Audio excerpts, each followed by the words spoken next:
Crime alert, जुर्म के खिलाफ आवाज।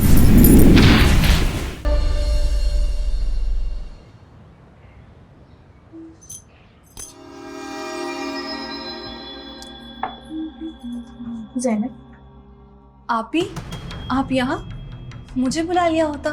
तुमसे कुछ बात करनी थी। जी कहिए ना। ज़ैनब, मुझे पता है तुम्हें यही लगता है ना कि बच्चा आने के बाद आदिल और तुम्हारे बीच दूरियां आ जाएंगी। जी मुझे, लेकिन मैंने कब?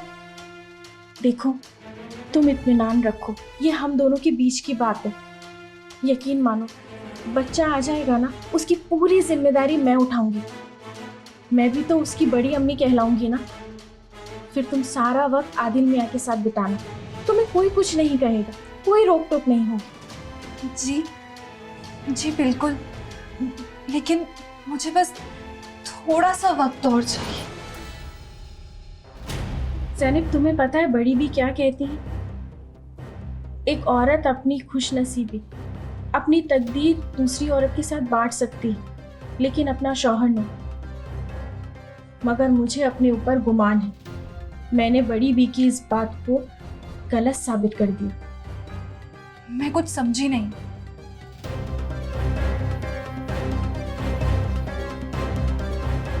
क्यों? तुम्हें नहीं पता? मैंने अपना शौहर सिर्फ और सिर्फ बच्चे की खातिर तुमसे बांटा। जी बहुत अच्छे से पता है मुझे, मगर कभी कभी कुछ चीजें हमारे हाथ में नहीं होती। अगर आप ही की तरह मैं भी इस घर को औलाद नहीं दे पाई तो मैं यही समझूं कि मैंने बड़ी बी की बात ना मानकर बहुत बड़ी गलती की।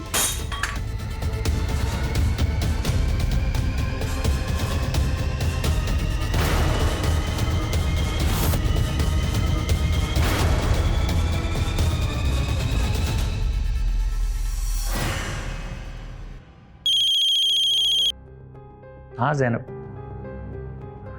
क्या हुआ? सब खैरियत से तो है? कहाँ खैरियत है? अभी तक तो इस घर की नौकरानी ताना देती थी औलाद के लिए, अब तो आमना आपी भी धमकी देने लगी है मुझे।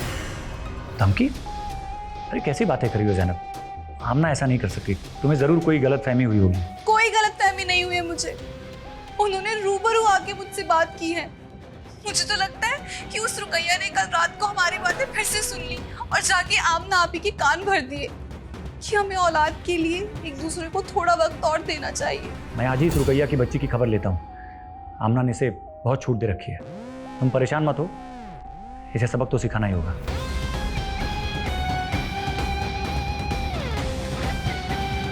आज के बाद अगर रुकैया ने कोई भी बात इधर की उधर की तो मैं बर्दाश्त नहीं करूंगा। साहब जी, अगर आते जाते कुछ कानों पर पड़ जाए तो मैं क्या करूं?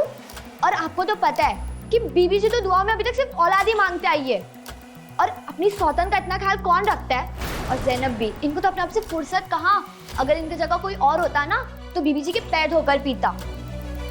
और मुझे सब पता है कि ना यही मेरी शिकायतें लगाते आई है, ये जलती है मेरी बीबी से।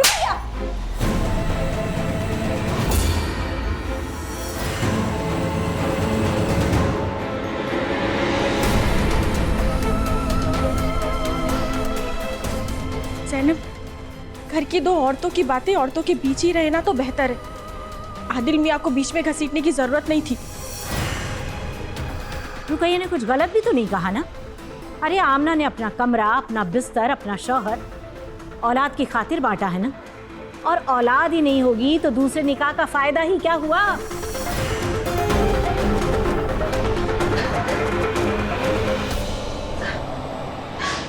ज़ैनब,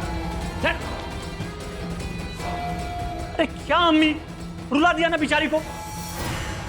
कभी कभी ना आप इतनी कड़वी बातें कह जाती है ना कि क्या ही कहूं मैं आपसे। और तुम कहां जा रही हो?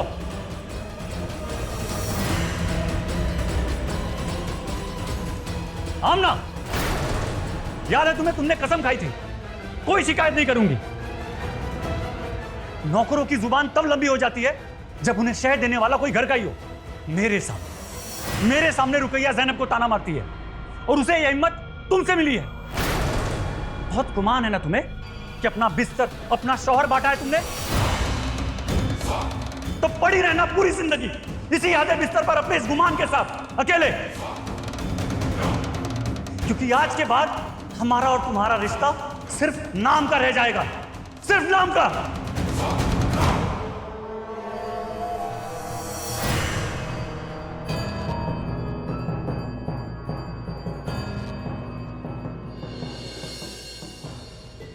अपनी ख्वाहिशें पूरी करने के लिए जब आप किसी दूसरे को जरिया बनाते हैं तो खुद अपने ही वजूद पर सवाल या निशान लगा देते हैं। आमना की कश्मकश खत्म होती नहीं दिखाई दे रही।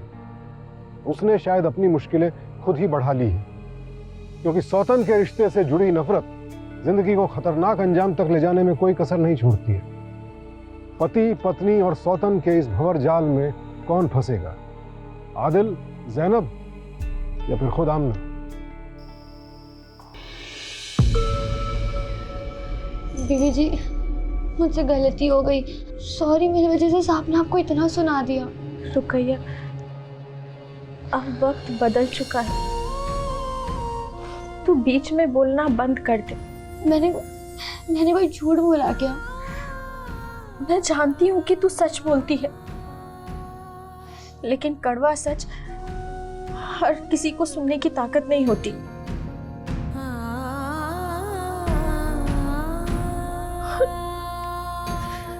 माफी तो मुझे मांगनी चाहिए तुझसे।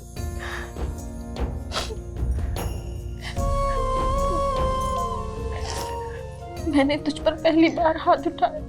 बीबी जी, अगर आप मुझे जान से भी मार दोगी ना, तो भी मेरे दिल से आपके लिए दुआ ही निकलेगी। आप हो इतनी अच्छी। पगली, चल अब जाकर सो जा। जा।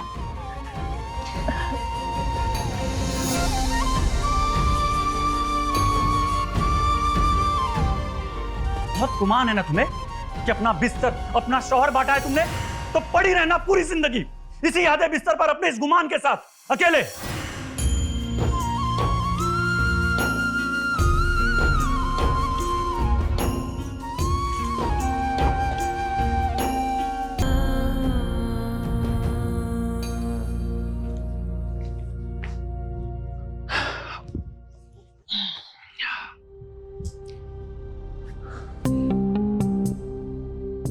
घर वालों की बात का बुरा मानने की जरूरत नहीं है, मैं हूं ना तुम्हारे साथ। लेकिन मैं जानती हूँ आप आज भी आमना आपी से ही ज्यादा प्यार करते हैं। जैनब, कहने के लिए हमारी 2 बीवियां हैं, लेकिन तुम भी जानती हो कि जब से हमारा निकाह हुआ है ना, तब से मैंने आमना के कमरे में कदम नहीं रखा है। और कम और ज़्यादा का तो सवाल ही पैदा नहीं होता। मैं सिर्फ तुमसे प्यार करता हूँ। अगर ऐसा है तो फिर अपने घर की चाबियां अब तक आमना आपी के पास क्यों हैं? मुझे छोटी छोटी चीजों के लिए भी उनके आगे हाथ फैलाना पड़ता है। खैर, जाने दीजिए। मुझे ना चाबियां चाहिए ना हक, मुझे तो सिर्फ आप चाहिए, आपका साथ चाहिए। अगर अभी से बच्चा आ गया तो फिर मेरा प्यार बढ़ जाएगा, और ये मैं अभी तो बर्दाश्त नहीं कर सकती। बच्चे के लिए हम 1-2 बरस राह देख सकते हैं, और मेरी अभी उम्र ही क्या है ना? जैसा तुम चाहो, और अब जब तुम चाहोगी तभी हम बच्चे के बारे में सोचेंगे।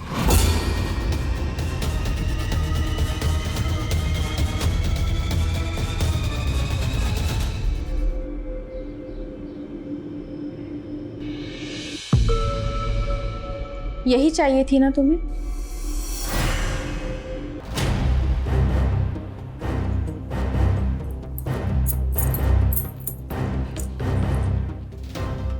मैं जानती हूँ पिछले 1 साल से इस घर में औलाद क्यों नहीं आई। अच्छा, तो वो रुकैया अभी भी बाज नहीं आई। उसने कल रात को फिर से हमारी बातें सुन ली और आपके कान भर दिए। ज़ैनब, मैं ये बात पिछले 2 महीने से जानती हूँ। मैं कुछ समझी नहीं, आप कहना क्या चाहती हैं? इसे तो पहचानती हो ना? ये आपको कहाँ से मिला? बीबी जी, बीबी जी जरा ये कागज देखिए, बाहर कूड़ेदान के बाहर पड़ा मिला। किसी अस्पताल की चिट्ठी लग रही है, लगता है किसी ने गलती से बाहर फेंक दी। तू जा, मैं देखती हूँ।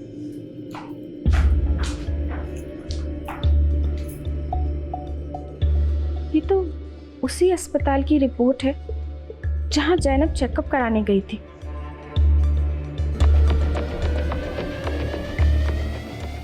जैनब कभी मां नहीं बन सकती, तुम कभी मां नहीं बन सकती, ये जानते हुए भी मैंने कोई तमाशा नहीं किया इस घर में। चुपचाप बैठी रही। हर जुम्मे के दिन पीर बाबा की मज़ार पर जाकर यही मन्नत मांगी, अल्लाह ताला ने मेरी तो फरियाद नहीं सुनी। शायद तुम्हारे साथ ही कोई करिश्मा हो जाए और खुदा तुम्हें औलाद से नवाजे। तो अब आप क्या करेंगी? तुम्हें मैं इस घर में औलाद के लिए लाई थी, अब तुम औलाद ही नहीं दे सकती तो मैं किसी और को भी ला सकती हूँ। एक बार अपना शौहर बांटा है, दूसरी बार और सही। नहीं, आदिल मुझसे बेपनाह मोहब्बत करते हैं, वो कभी नहीं मानेंगे। आदिल मियाँ तो हमसे भी बेइंतहा मोहब्बत करती थी, लेकिन तुम आई ना।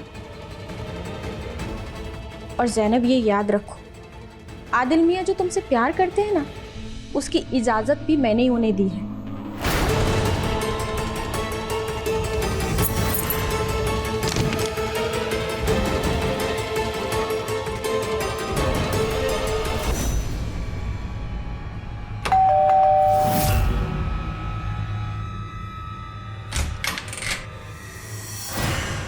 आदाब भाभीजान। आदाब अनवर भाईजान। आदिल सर ने मिठाई भेजी आपको। शुक्रिया। अंदर आइए, आज चाय पीकर ही जाइए। आइए। चलिए।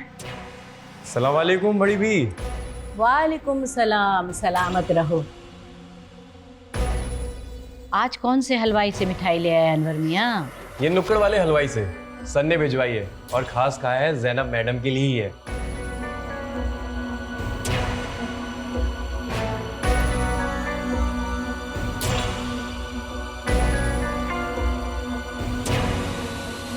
आमना बेटा, अनवर मियाँ को चाय पिला के भेजना। जी बड़ी।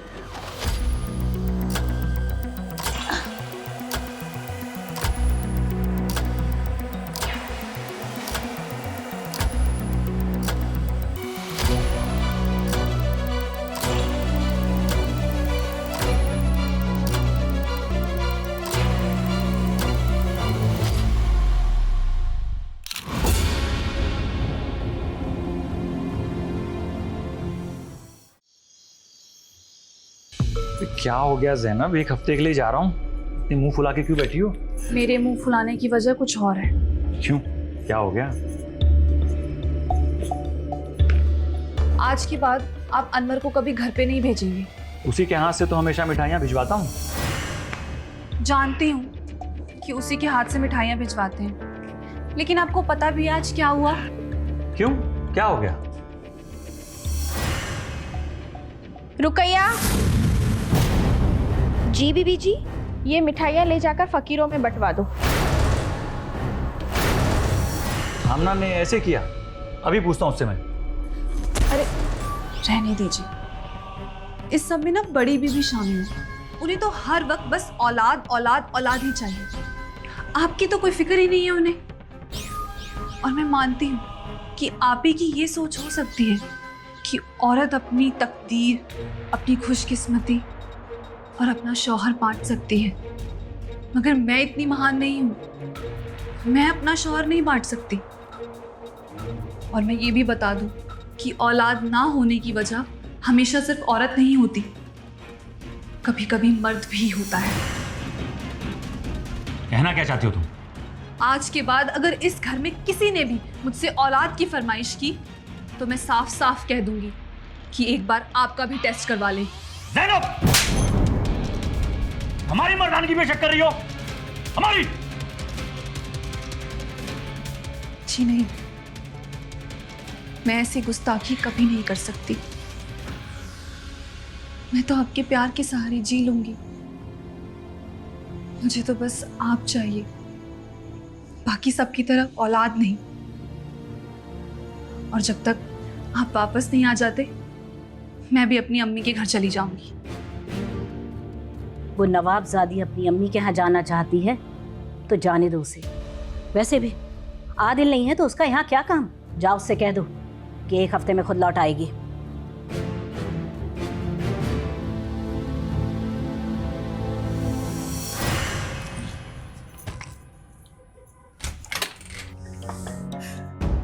जैनब, तुम कब आई? आमना कहाँ है? एक सेकंड।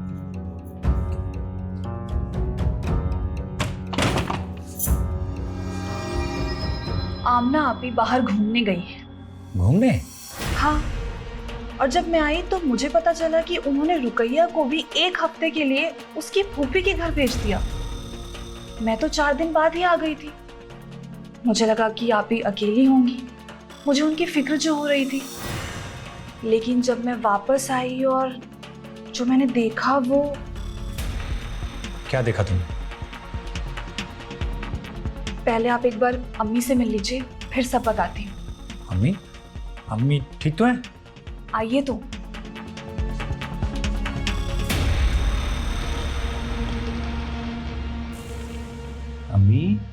अम्मी, अस्सलाम वालेकुम। आप ठीक हैं? वालेकुम सलाम बेटा। अरे आ गए तुम? जी, आप लेटे रहिए, आराम करिए। पता नहीं आजकल बड़ी नींद आती रहती है।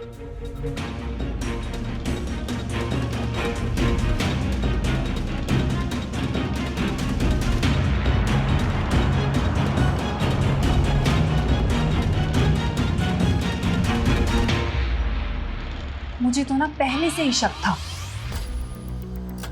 ये देखिए, नींद की गोलियां। आमना आपी यही गोलियां बड़ी बी को दे रही हैं ताकि वो पूरा दिन सोती रहे और उनके पीठ पीछे से वो अनवर के साथ अपनी मनमर्जी कर सकें। क्या बकवास कर रही हो तुम? मुझे पता था आप मेरा यकीन नहीं करेंगे। रुकिए, ये देखिए, देखिए।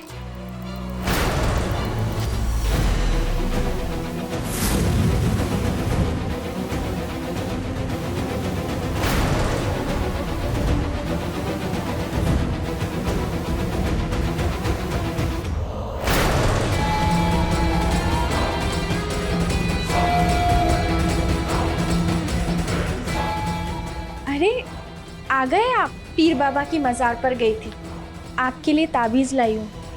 लाइए, बांध देती हूँ। बाबा ने कहा है इसी महीने ज़ैनब की कोख भर जाएगी।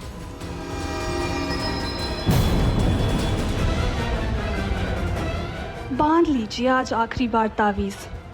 मैंने आदिल के दिमाग में वो शक का सुराग किया है जिसे कोई शौहर बर्दाश्त नहीं कर सकता।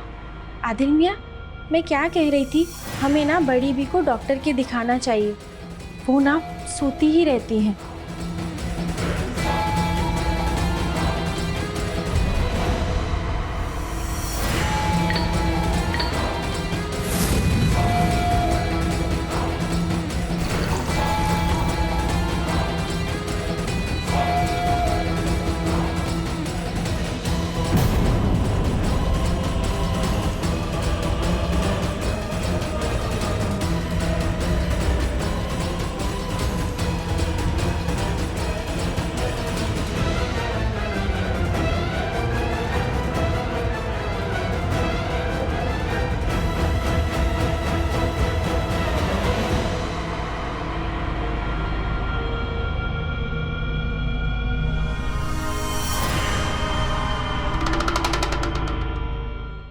जब मैं 4 दिन बाद वापस लौट कर आई तब मैंने देखा कि अनवर आमना आपी के कमरे में है।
अल्लाह ताला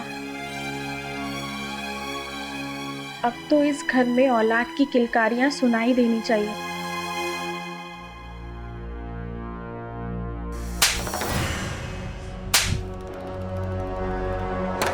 इस बज़ात की बातों पर यकीन करके तूने आमना पे शक किया? अरे ये तो सोचा होता कि उसने औलाद की खातिर तुझे दूसरा निकाह करने दिया। उसने सारी चाल चली और उसका शिकार मेरी आमना हो गई। मैं तो हमेशा से कहती थी कि औरत अपनी खुशकिस्मती अपनी तकदीर बांट सकती है, लेकिन अपना शौहर नहीं। लेकिन इस जैनब ने मेरी बात सही साबित कर दी। क्यों? जिस औरत ने तुम पर भरोसा किया, जिसने तुम्हारा दूसरा निकाह करवाया, उस पर शक करने से पहले एक बार सोचा भी नहीं? तुम्हारी सारी जिंदगी जेल में गुजरेगी।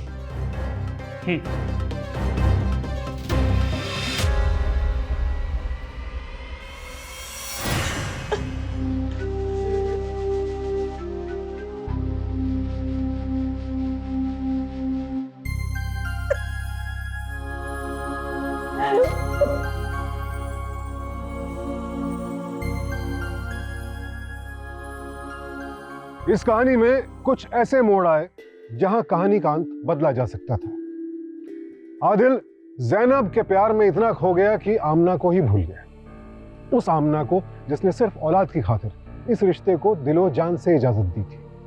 आदिल ऐसा ना करता तो अंजाम कुछ और होता। जैनब चाहती तो पहले ही बता सकती थी कि वो मां नहीं बन सकती है। कहानी तब भी कुछ और होती।